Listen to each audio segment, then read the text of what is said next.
चलिए आज हम लोग हमारे chapter 5th accounting equation 11th class को ही आगे कंटिन्यू कर रहे हैं। प्रीवियस वीडियो में हमने अकाउंटिंग इक्वेशन कंप्लीट करना सीखा, फॉर्मेट समझा अकाउंटिंग इक्वेशन का कैसा होता है और कुछ एडजस्टमेंट और क्वेश्चंस समझे। आज हम थोड़े और अच्छे तरीके के क्वेश्चन समझेंगे।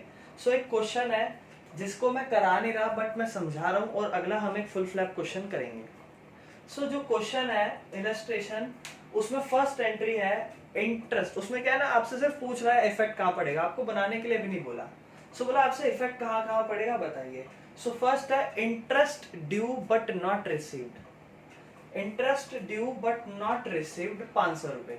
मतलब इंटरेस्ट ड्यू का मतलब समझेंगे। ड्यू, इंटरेस्ट ड्यू मतलब जो या तो आपको लेना है या फिर पेड करना होगा। ड्यू है मतलब अभी मिला नहीं है या फिर हमने दिया नहीं है। लिखा है interest due but not received, मतलब मिला नहीं, यानी कि 500 रुपए का ब्याज आपने कमा लिया लेकिन आपको मिला नहीं है। तो इसका इफेक्ट कहां पड़ेगा वो हम समझेंगे। तो हुआ क्या, अब इसका इफेक्ट कहां कहां पड़ सकता है। तो भैया 500 रुपए है, वो इंटरेस्ट हमने अर्न कर लिया, मतलब क्या हुआ कि भैया फायदा हो गया है ना, लेकिन मिला नहीं है, कल को मिलेगा। तो कल को मिलेगा यानी कि असेट्स में डेटर के नाम से ये बढ़ जाएगा अकाउंटिंग इक्वेशन में। और ये एक तरीके का फायदा होने वाला है या नुकसान होने वाला है, ये फायदा होने वाला है। और मैंने बात करी थी कि जहां जो भी फायदे या नुकसान की बात हो तो वो कैपिटल में एडजस्ट होते हैं। यानी कि असेट्स में डेटर के नाम से क्योंकि मिलने वाला है बढ़ जाएगा, और कैपिटल में भी ये बढ़ जाएगा क्योंकि एक तरीके का ये फायदा है। क्या है फर्स्ट एंट्री समझ में आई। Second entry, rent received in advance 1000 रुपए। रेंट है 1000 रुपए का। अगर मैं आपसे बोलूं रेंट रिसीव्ड 1000 रुपए, एडवांस नहीं बोल रहा, बस इतना बोल रहा हूं रेंट रिसीव्ड 1000 रुपए। 1000 रुपए का रेंट रिसीव्ड हो गया, क्या करेंगे, पैसा आ गया, कैश प्लस कौन लेकर आया, कैश किस रूप में आया, प्रॉफिट के रूप में आया, तो क्या होगा कैपिटल प्लस। ये इंपैक्ट पड़ता है। मगर रेंट आ गया अभी, लेकिन आ गया ठीक है बट एडवांस में आ गया, यानी कि ये रेंट जब तक वो पूरा टाइम पीरियड नहीं होता तब तक ये जो है वो वसूल कर सकता है उस चीज को। तो इसको इंपैक्ट कैसे पड़ेगा, रेंट आया तो है यानी कि कैश असेट्स बढ़ गई होगी कैश के नाम से, ठीक है। बट ये ऐसा रेंट है, ऐसी कमीशन भी हमने सीखी थी प्रीवियस वीडियो में, कमीशन के बारे में बात करते हैं एडवांस। ये इस तरीके का रेंट है कि जब तक हम पूरी वो हमारी सर्विस नहीं लेता वो हमसे ये पैसा वसूल सकता है। यानी कि हमने रिसीव तो कर लिया बट ये एक तरीके से हमारी क्या है, लायबिलिटी है। इसका इंपैक्ट कैपिटल पे नहीं पड़ेगा। फायदा हो गया, अभी नहीं बोल सकते फायदा होगा क्योंकि हम उसे कल को देना पड़ सकता है। यानी कि इसके साथ साथ एक चीज और बढ़ी, वो बड़ी लायबिलिटी। क्या ये बात आपको समझ में आई। थर्ड जिसमें बोलता है insurance premium paid in advance 1000। Insurance premium था, आपने एडवांस में दे दिया, इंश्योरेंस एडवांस में पेड कर दिया, एडवांस में लिया नहीं है दे दिया, यानी कि जब तक आपकी वो सर्विस पूरी ना हो तब तक आप पैसा ले सकते हो। पिछली बार आप देना पड़ता आपको क्योंकि आपने किसी से एडवांस में ले लिया था, अभी इस बार आप एडवांस में दे रहे हो किसी को। इंश्योरेंस प्रीमियम एडवांस में हम दे रहे हैं, इंश्योरेंस प्रीमियम 1000 रुपए का एडवांस में हम दे रहे हैं। तो पेड कर दिया, क्या हुआ, कैश माइनस हो गई, कैश माइनस हो गई, असेट्स कम हो गई। मगर इसके साथ साथ एडवांस में पेड कर दिया है, उसके साथ साथ कल को हम उससे वसूल सकते हैं या दे सकते हैं या ले सकते हैं। क्या, एडवांस में पेड करा है ठीक है पैसा गया, मगर जब तक हमारा काम नहीं होगा तब तक हम उसकी गुद्दी पकड़ के रखेंगे और बोलेंगे कि वो हमें, जब तक हमारा सर्विस पूरा नहीं होता तब तक हम उसे पकड़ के रखेंगे ताकि हम उससे वो पैसा रिसीव कर सके। यानी कि हमारी असेट्स में डेटर बढ़ जाएगा। क्या ये बात समझ में आई।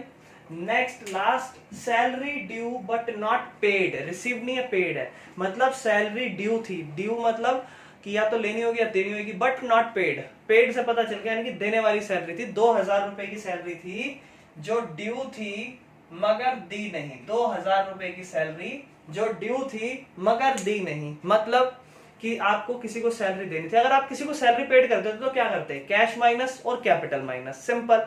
मगर कैपिटल, अब ध्यान सुनना, ये सैलरी आपको देनी है, आपने दी नहीं, तो क्या कैश में से माइनस कर सकते हो, नहीं। तो अब इसका इंपैक्ट क्या पड़ेगा, ध्यान से सुनना, बहुत अच्छे से सुनना ये चीज।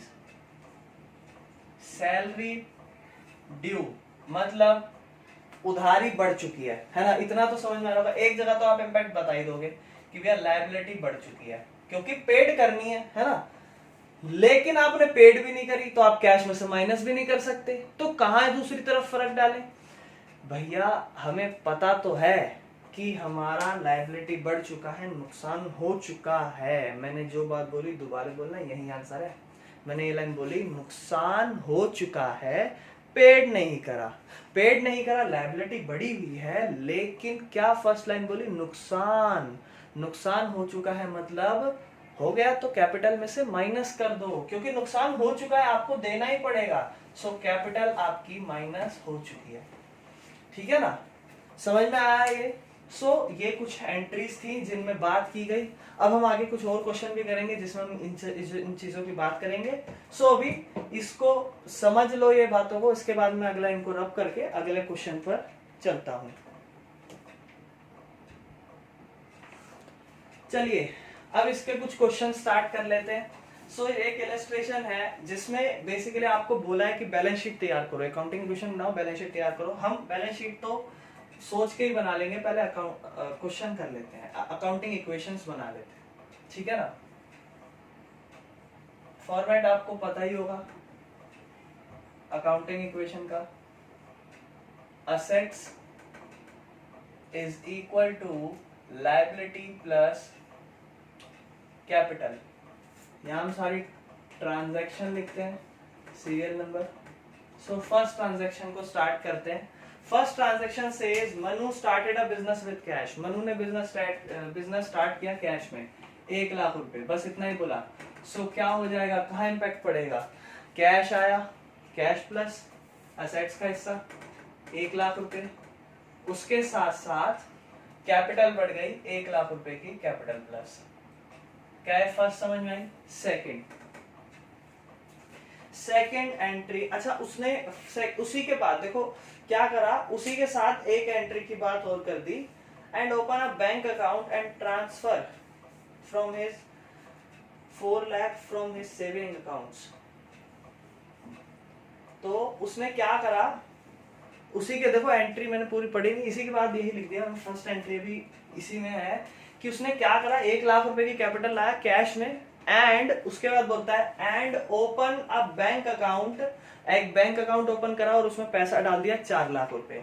यानी कि कैश बढ़ गया 1 लाख से और बैंक भी बढ़ गया 4 लाख से, यानी कि टोटल 5 लाख कैपिटल हो गई, ठीक है ना। सो ये एंट्री थी।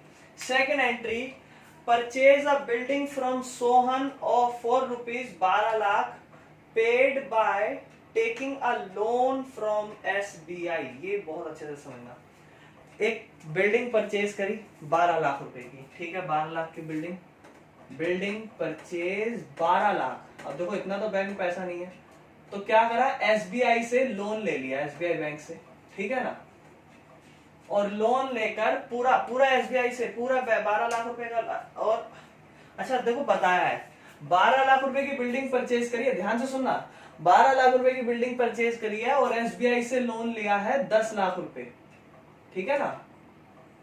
यानी कि 12 लाख की बिल्डिंग में आपकी जो लायबिलिटी बढ़ी है वो सिर्फ 10 लाख बढ़ी है, और 2 लाख रुपए क्या करा होगा, इसका मतलब 2 लाख रुपए पेड कर दिया होगा, कैश पेड कर दिया होगा, बैंक पेड कर दिया होगा, वो आप कुछ भी कर सकते हो, क्योंकि कैश तो पेड हो नहीं सकती क्योंकि पैसा ही 1 लाख रुपए है। यानी कि बैंक 4 लाख है, उसमें से 2 लाख रुपए पेड कर दिया होगा और 10 लाख रुपए का लोन लिया होगा। अब इसको बहुत अच्छे से समझना, पहले बिजनेस में आया क्या, बिजनेस में आ गई बिल्डिंग, कितने रुपए से, 12 लाख रुपए से। ये 12 लाख रुपए की पेमेंट कैसे हुई, ये 12 लाख रुपए में से 10 लाख रुपए का लोन लिया, 10 लाख रुपए का लोन लिया मतलब लायबिलिटी बढ़ गई, कल को 10 लाख रुपए पेड करने हैं, 10 लाख रुपए पेड करने हैं, यानी कि एसबीआई का लायबिलिटी में लोन बढ़ गया, कितने का, 10 लाख का लायबिलिटी बढ़ गई। मगर 2 लाख रुपए की पेमेंट कर दी होगी। अब कैश में से भी हो सकती है पेमेंट, लेकिन कैश में है ही 1 लाख, तो यानी कि बैंक से ही पेमेंट करी होगी, 4 लाख में से 2 लाख रुपए की पेमेंट कर दी होगी। क्या ये बात समझ में आई? और ये हो गई हमारी एंट्री क्लोज। क्या ये समझ में आया? सो बैलेंस क्या क्या बचा, 1 लाख जमा 2 लाख जमा 12 lakh is equal to 10 lakh जमा 5 लाख। चलिए ये हमारी न्यू इक्वेशन, थर्ड एंट्री पे आते हैं। थर्ड एंट्री बहुत अच्छी ध्यान सुनना। उसी के बाद बोलता है कि paid interest on loan 20,000 and instalment of rupees 1 lakh. देखो कितनी अच्छी एंट्री है। वही बोला कि इंटरेस्ट पेड कर दिया 20,000 और इंस्टॉलमेंट पेड कर दी। लोन किससे लिया था? अभी एसबीआई से लिया था, यानी कि उसी की ही बात हो रही है। वो 10 लाख रुपए के लोन में से 20,000 रुपए का इंटरेस्ट पेड कर दिया, लोन पे ब्याज, क्योंकि ब्याज पे दिया होगा, तो 20,000 रुपए का इंटरेस्ट पेड करा है और उसके साथ साथ 1 लाख रुपए की पेमेंट भी कर दी। अच्छा ये कोई भी बात अभी तक आपको नहीं बताई किससे पेड करा, तो अभी बैंक से ही पेड कर देते हैं। यानी कि पेमेंट पेड 1 लाख रुपए की इंस्टॉलमेंट एंड 20,000 रुपए का इंटरेस्ट। तो भैया बैंक से पैसा कितना गया? बैंक से पैसा गया 1,20,000 टोटल, है ना। और हुआ क्या? अब बैंक से पैसा गया जिसमें से 1,20,000, 1 लाख रुपए तो उधारी का गया और 20,000 उसका इंटरेस्ट गया। तो क्या करते हैं, हाँ भाई ये 10 लाख रुपए की लायबिलिटी थी, इस 10 लाख रुपए में से माइनस कर देते हैं 1,20,000। ये मैंने कर दिया गलत। क्यों? क्योंकि 10 लाख रुपए जो लोन था उसका 1 लाख रुपए की किस्त पूरी करी है अभी, 20,000 तो ब्याज है। यानी कि वो ब्याज क्या होता है, इंटरेस्ट की जब एंट्री करते हैं तो दोनों को अलग अलग पर्सपेक्टिव मान के करो कि 20,000 रुपए का इंटरेस्ट है, उसको कैसे एडजस्ट करोगे? बोलोगे भैया बैंक से 20,000 रुपए गए, 20,000 रुपए गए तो क्या हो गया, नुकसान हो गया। नुकसान कहां एडजस्ट होगा? कैपिटल में माइनस होगा। कितने रुपए से? 20,000 रुपए से। और जो 1 लाख रुपए है वो किस्त पूरी करी है, आपका जो लायबिलिटी बढ़ी हुई थी वो कम करी है, यानी कि वो लायबिलिटी में से कम होगी। देखो थोड़ा बहुत सोचो, इसको डेली लाइफ से सोचो, इजी है, कोई वो नहीं है, ठीक है ना। सो ये हमारी हो गई एंट्री क्लोज। बैलेंस मैच करेंगे, 1 lakh plus 3 minus 80,000 plus 12 lakh is equal to, अब देखो 10 लाख में से 1 लाख चला गया तो 9 लाख बचेगा यहाँ पे, which is plus 4,80,000। This is our new equation, fourth entry. So fourth entry पे आता है, purchase goods from Rohan on credit. 1 lakh रुपए के गुड्स खरीदे रोहन से, सो रोहन से उधारी में गुड्स खरीदे। परचेज गुड्स 1 लाख के क्रेडिट में रोहन से, 1 लाख रुपए के गुड्स खरीदे, यानी कि क्या आ गया बिजनेस में, गुड्स आ गया। कितने रुपए का? 1 लाख रुपए का। मगर उसके साथ साथ क्या हुआ, लायबिलिटी बढ़ गई रोहन की, यानी कि अभी क्या हुआ, 9 लाख प्लस 1 लाख, 1 लाख रुपए की उधारी बढ़ गई। सिंपल, ये तो आती थी आपको पहले से। इक्वेशन हो गई है दोनों, एंट्री क्लोज करो। Plus 80,000 plus 12 lakh plus 1 lakh is equal to 9 lakh plus 1 lakh plus 4,80,000। This is our new equation. Fifth entry पे आते हैं। फिफ्थ एंट्री कहती है goods return to Rohan costing 20,000। जो अभी अभी रिसेंट 1 लाख रुपए के गुड्स खरीदे, इसमें से 20,000 रुपए के गुड्स रोहन को वापस कर दिए।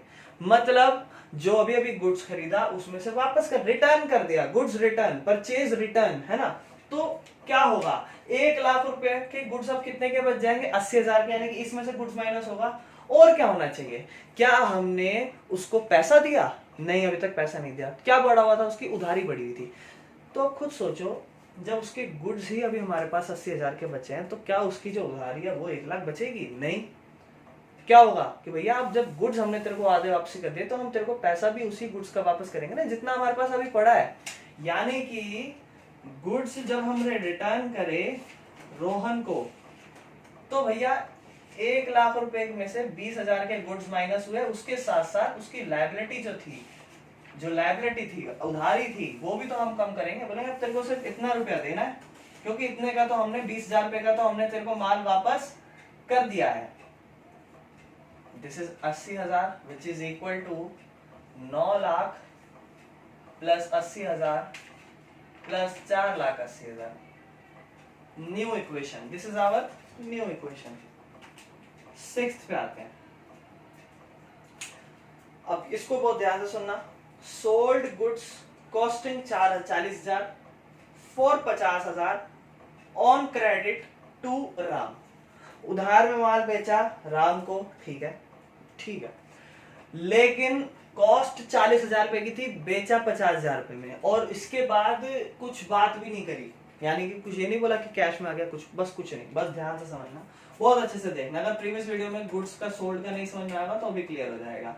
सोल्ड गुड्स कितने रुपए का था, 40,000 रुपए की कॉस्ट थी, भैया 10,000 रुपए ज्यादा में बेच दिया, यानी कि 50,000 रुपए में बेच दिया है ना। तो क्या हुआ, क्या गया, पहले बिजनेस से गया क्या, बिजनेस से गुड्स गया, कितने रुपए का गया, माइनस हो गया गुड्स, कितने रुपए का, 50,000 रुपए का, नहीं, कॉस्ट जितने की थी उतने का, कॉस्ट कितने की थी, 40,000, यानी कि गुड्स 40,000 रुपए का चला गया, ठीक है ना।